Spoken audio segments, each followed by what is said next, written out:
Já aconteceu com você de você ter o mesmo diagnóstico que uma outra pessoa e vocês dois realizarem o mesmo tratamento, a pessoa melhorou e você não? Talvez isso tenha acontecido porque o mesmo diagnóstico pode ter tratamentos diferentes. Já parou para pensar nisso? No vídeo de hoje eu quero tentar te explicar como que isso pode acontecer e os caminhos que você deve seguir. Então já aproveita, já segue o canal, já dá o seu like, ativa o sininho e, se possível, me manda uns comentários, porque esse canal ele é feito para trazer informação positiva, informação verdadeira para vocês. Às vezes a sua dúvida pode ajudar muita gente, não só você. Você me pergunta, fala, pô, Bernardo, eu tenho hérnia de disco e aí eu estou realizando um tratamento e eu tenho uma amiga que tem uma hérnia de disco também e está fazendo um tratamento totalmente diferente, pô, mas é o mesmo diagnóstico. A gente não teria que fazer a mesma coisa? É aí que você se engana e é aí que está o grande problema, muitas vezes, da não resolução do problema.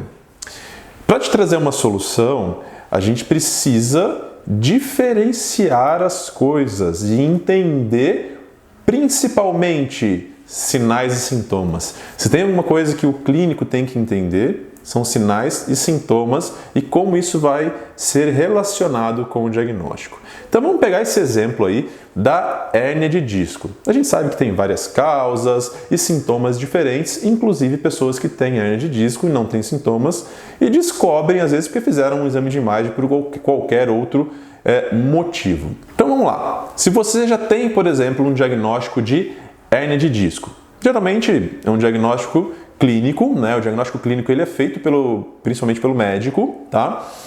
E o diagnóstico de hérnia de disco, ele é um diagnóstico que a gente precisa entender. Nós, fisioterapeutas, por exemplo, quando chega um paciente já com um diagnóstico, a gente precisa entender o que está acontecendo e o prognóstico e quais as características do quadro. Por quê? Daí a gente consegue entender e partir para um tratamento seguro e correto de acordo com os sinais e sintomas do paciente. Então é por isso que eu só tratar, por exemplo, realizar um tratamento pensando no diagnóstico clínico de hérnia de disco, tentar um tratamento na fisioterapia só com esse diagnóstico, é um grande erro. Aí vem a importância de uma avaliação cinético-funcional de responsabilidade do fisioterapeuta, que é onde a gente vai, já com esse diagnóstico, a gente fala, beleza, tem o diagnóstico da hérnia de disco, quais as repercussões que estão acontecendo? Poxa, no fulano, ele tem uma hérnia de disco na coluna cervical, vamos pegar o caso de uma hérnia de disco na coluna cervical. O fulano tem uma hérnia de disco na coluna cervical e ele tem sintomas irradiados para o braço, queimação no braço, perda de força. O outro rapaz ali, ele tem uma hérnia de disco na coluna cervical, mas ele não tem dor irradiada, né? Na verdade, agora ele só está com uma dificuldade de rotacionar ali o pescoço. Concorda comigo que é o mesmo diagnóstico, só que situações diferentes? Então, numa avaliação, o fisioterapeuta ele deve realizar a diferenciação dos sinais e sintomas de um caso para o outro. Até aí, para te dar segurança e saber o seguinte, cara, no quadro X eu posso seguir esse caminho, devo seguir esse caminho. No Y eu tenho que seguir por outro caminho. Isso se chama diagnóstico diferencial também. Diagnóstico diferencial é uma palavra que a gente usa clinicamente para diferenciar situações. Vou pegar outro quadro lá, por exemplo, um diagnóstico diferencial através de sinais e sintomas e testes para, por exemplo, diferenciar se a minha dor lombar está vindo realmente da coluna lombar ou está vindo, por exemplo, de uma crise renal. Então a gente consegue fazer uma diferenciação.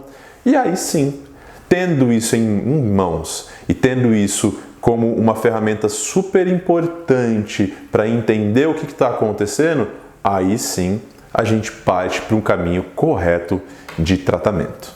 Então, a lição que fica, eu posso ter o mesmo diagnóstico, só que com sinais clínicos diferentes. Então não é porque eu tenho o mesmo diagnóstico que o tratamento deve ser igual. principalmente quando a gente está falando da fisioterapia na nossa área musculoesquelética relacionada à ortopedia e traumatologia.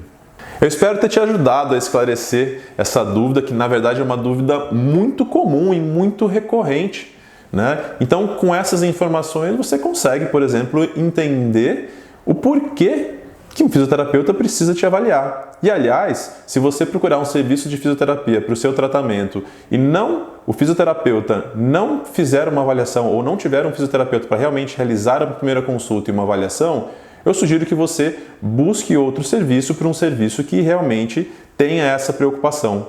Porque dessa forma já é o primeiro passo para você entender que esse tratamento que você vai realizar, ele é um tratamento que pode dar certo.